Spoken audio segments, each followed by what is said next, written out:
Heather, do you want to introduce yourself? In our little funny carpool thing.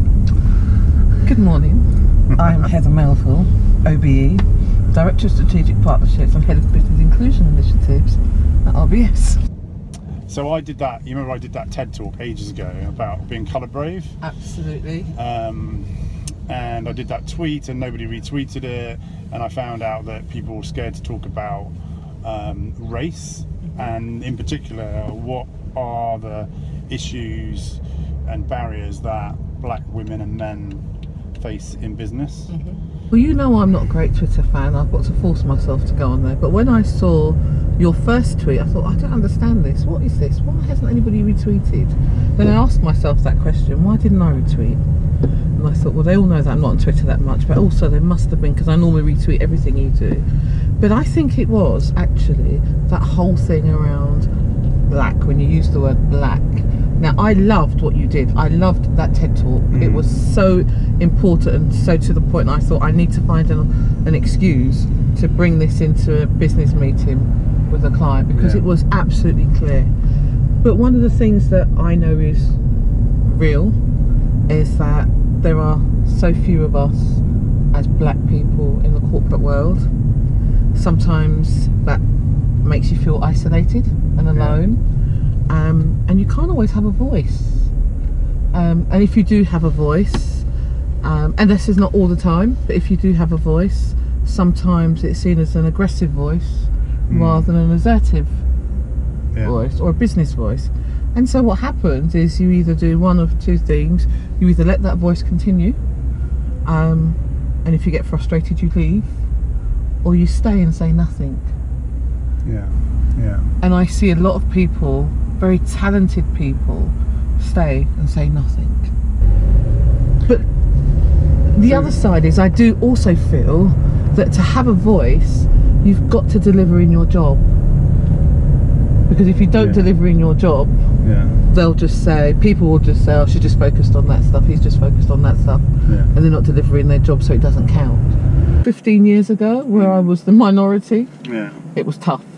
But now I look around the organisation, there are so many different people, Polish, Jewish, Greek, black, different people from different African continents, Asian. So actually, our customers all look different. And if your customers all look different, well, actually we have to accept that's the world that we operate in. So it feels like you've built a support system and a network around you that you also give back to and support, and that's given you the strength to make a difference and to change things, as well as do your day job. Is there anything more that the white majority in business could be doing to make sure that young black women and men really feel like their company is home for them, that they can be successful? So one of the things I think is really important, and I think we're getting really good at doing this now, is creating a platform of events that allow some of our minority colleagues to network with leaders of the organisation who they ordinarily wouldn't get the opportunity to do. Because I think that is what's important. So we've just done a reverse mentoring programme for BME employees, and I think that's been amazing. The leaders, the executives of the bank have said to me, it's one of the most eye-opening experiences they've had. Because here they are, sat with some of these quite junior people, and they're mentoring them and telling them what it feels like to come into work every day. And there were a couple of people who I nominated for that, and I remember they said to me, I don't know if I'm the right person, I don't know if I'm ready. I said, look, I'm not asking you, right, you're going to do this.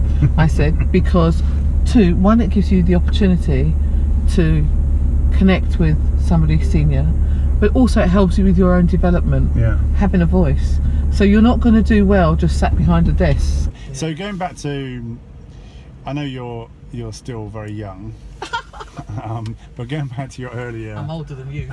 Your earlier career, did you? I really want people to try to understand what those barriers might have been for you. Okay. Because I think a lot of I think a lot of white professional people don't understand the kind of barriers that a black woman in particular might face in business. And because they don't experience it, why should they understand it? Because they haven't seen it. And because nobody, you know, that whole TED Talk thing was about the fact that nobody wanted to talk about it.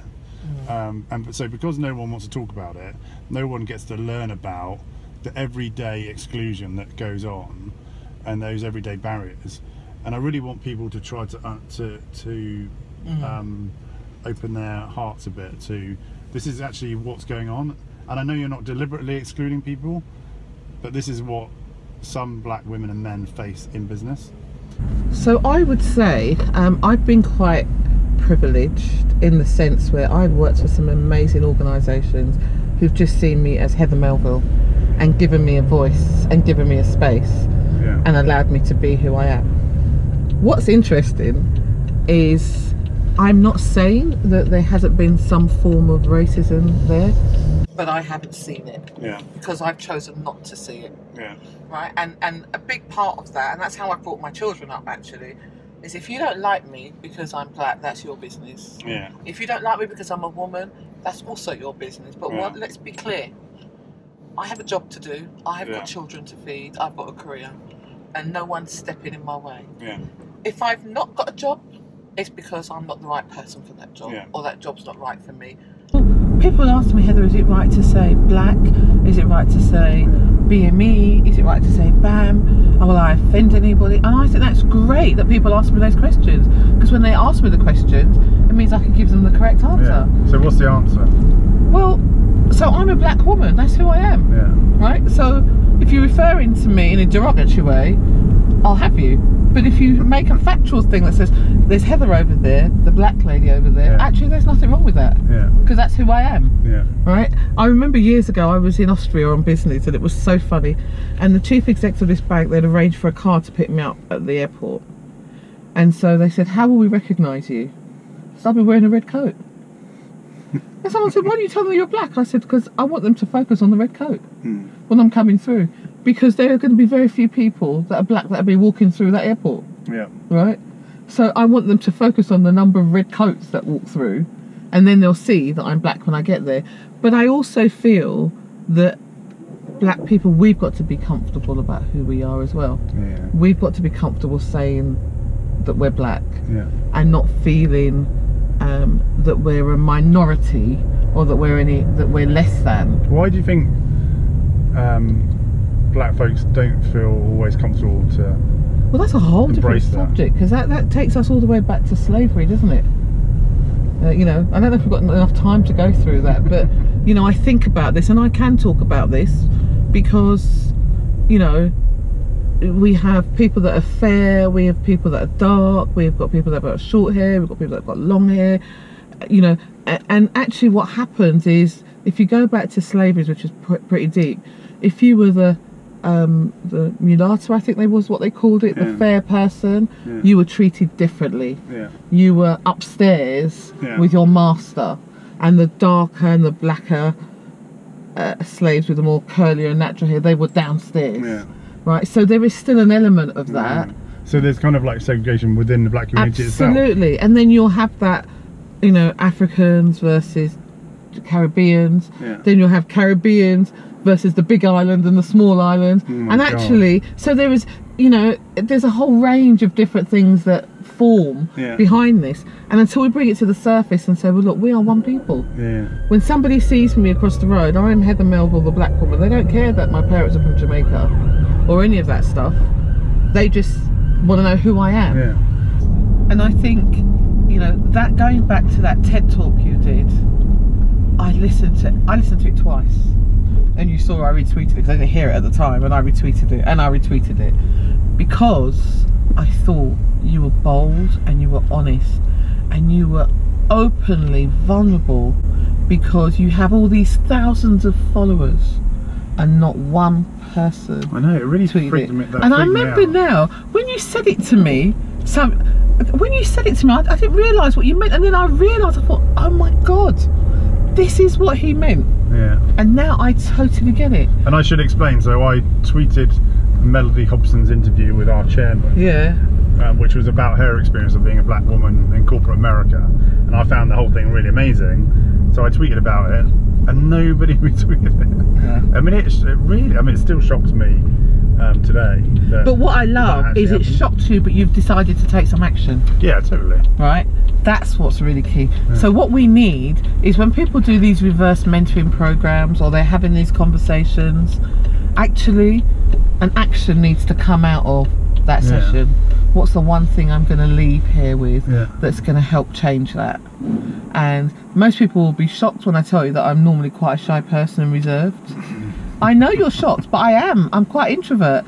But when I'm passionate and I care about something, I come alive. Yeah. And I will have that conversation and I will debate that conversation. And actually the sides for me is actually give everyone an equal chance, because there's some fantastic people from different backgrounds who can contribute to your business and help us be successful. Yeah. And if we exclude them, actually, we're excluding a huge amount of the population. Yeah. And you cannot blame yourself if, as a corporate, you're not successful. Amazing. Thank you so much. It's been a pleasure. And I didn't run anybody over. I didn't get stopped. I thought the police were after us a couple of times. I saw that. But it was an ambulance. So thank you so much for doing this. Thank you. I'm going to see if I can edit this into something amazing. And we're going to go and have lunch at the Ivy. I'm looking forward to that.